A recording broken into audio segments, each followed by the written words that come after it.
Assalamu alaikum students. This is lab engineer S.M.MUSAB addressing you from mechanical engineering workshop, the section of bench fitting. So first of all, I'm going to give you a brief introduction about the tools that we use during woodworking, and let's go.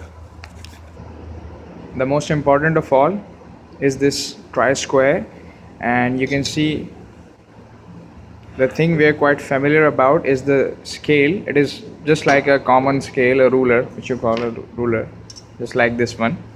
And it basically fulfills two purposes. Number one, it acts like a ruler, and the second and the most important thing that we are using it here for is that we can draw a straight perpendicular line by means of this, by setting it just perpendicular to this surface. You can look at it, and we can just draw a line parallel to this one so that it becomes perpendicular to this surface, just a straight line. So that's how it's beneficial for us. And this one is a hand saw, which is basically the most important things, one of the most important things of all here in this carpentry lab. And we use it to cut the wood samples, and when we are just pressing it forward, we have to apply load, we have to apply effort, but when we are just pulling it back, we need to be relaxed, and that's the way we use it. Then come the finishing tool, which we call as file. We are having two types of file which we commonly use.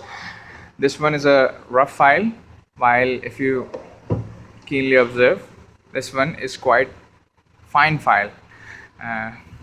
The purpose of using file is to just finish the final dimensions of an object, and if you just clean up the wood saw out of it, we use a brush. Let me take you to that. And here it comes, and we actually use this brush to clean up this file, this finishing file. Whenever you see a wood saw just making a layer out of it, so you can apply this brush to clean it up, and that's how we use it. The next and most important thing is a chisel. This tool, we call it a chisel, and whenever we use to have some slots are basically spacing within a block or structure, so we have to apply it along the grains. Let me tell you what the grains are. If you're just watching the